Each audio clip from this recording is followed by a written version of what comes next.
Hello.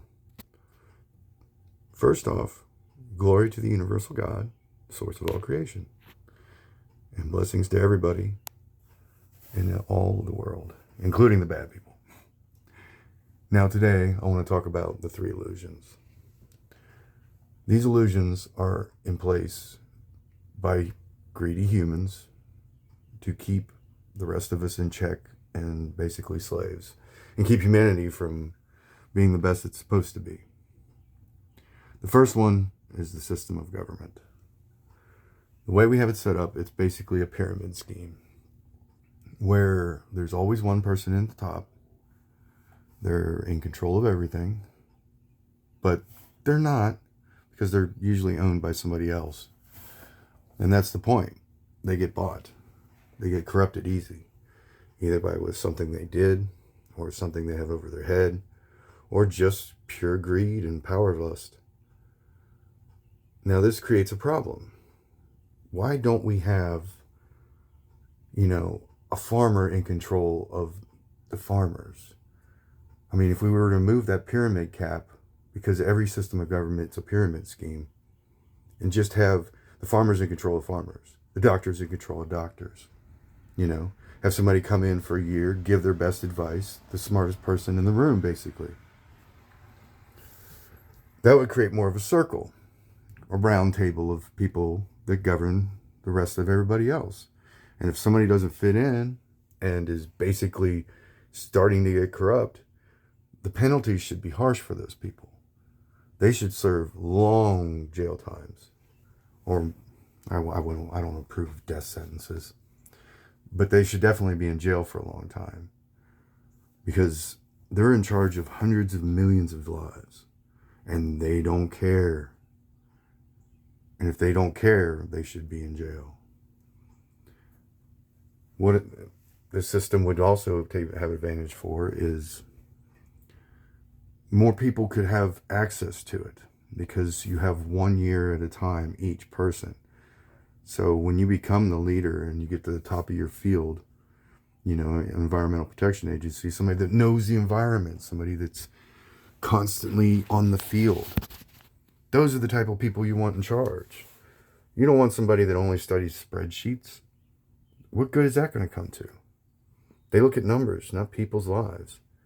You want the people that have boots on the ground.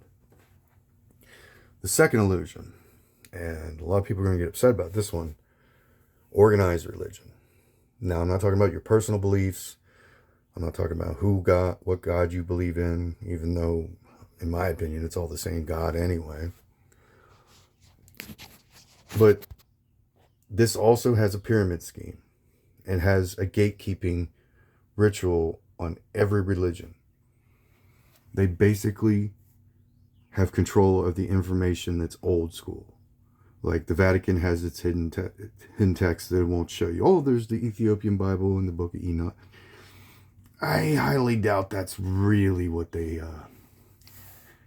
really happened, because there's a lot of things in the Bible that, from what I've read, that seems out of place, seems edited, it's missing pieces. It's a very confusing book. There's a lot of good stuff, lots of good stuff. I know, I've been reading it. The Ten Commandments are pretty darn good, for the most part. Very vague, but good.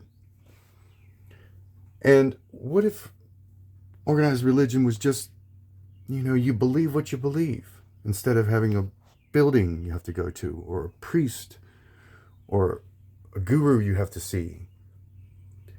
I mean, you just go and wherever, because apparently in all the texts, God is everywhere. So why do you need a building? Why do you need to hand money to God? Like Carlin said, God's apparently bad with money. But it's just like, no, you don't need that. It's a system of control. Simple. It's to take the most powerful, the source of all creation, and basically use it as control over your life, to scare you. Oh, you're going to go to hell, you're going to burn if you say certain things against what some dude wrote that was an emperor that killed Christians or killed Islamists. I mean, it's an endless cycle of killing some other person and getting you upset over it because they said something slightly different. Even me saying this just now is probably going to piss off a lot of people. But it needs to be said. The universal God, I feel like, doesn't want that happening. If you want to worship him, go ahead. Do it in your own home. Do it out in the street. Well, not in the street because you get hit by a car. But just, you can practice it anywhere. It doesn't matter. And any time.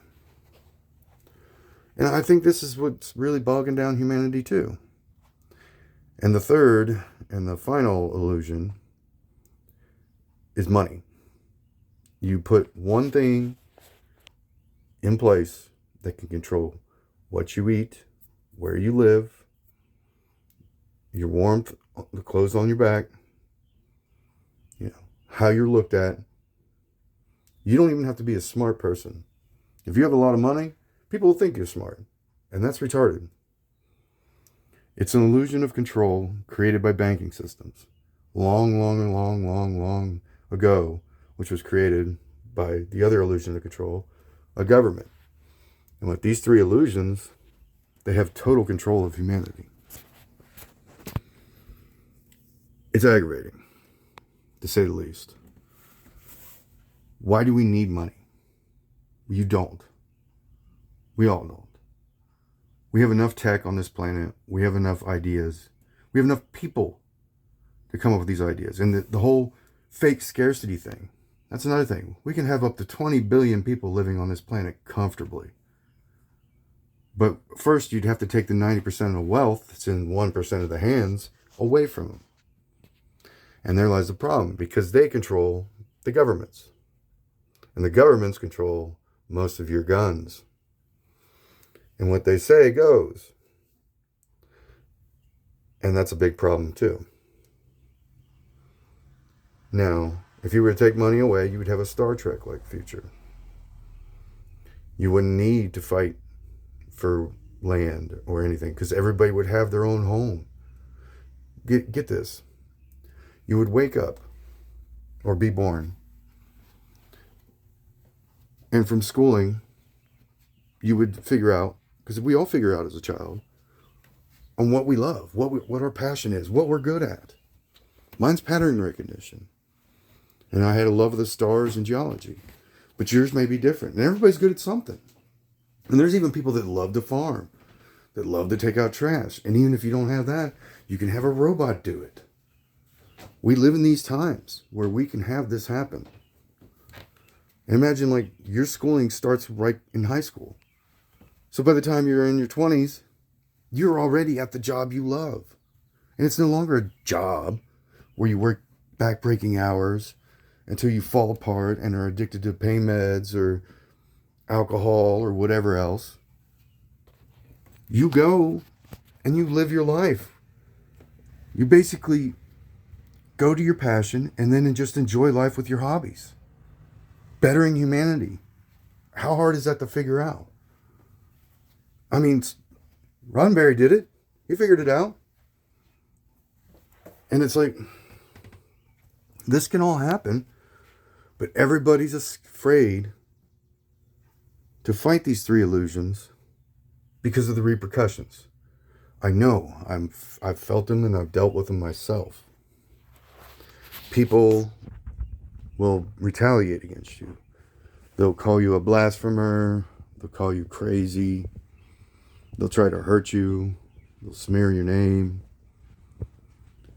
But I'm going to keep going, because I will always say these things. We need to get to the stars, because humanity and this planet have a time limit. We have an expiration date. I know I just said that 20 billion people can live happily on this planet with plenty of resources. It's true. They could. Easily. But eventually we're going to become overpopulated. We're going to need to go out there. Up. We're going to need to explore different systems. We're going to need to advance quickly in space technology. Otherwise, we're doomed. We're going to go the way of the dodo. Anyway, just my thoughts. NetPirate Roberts out.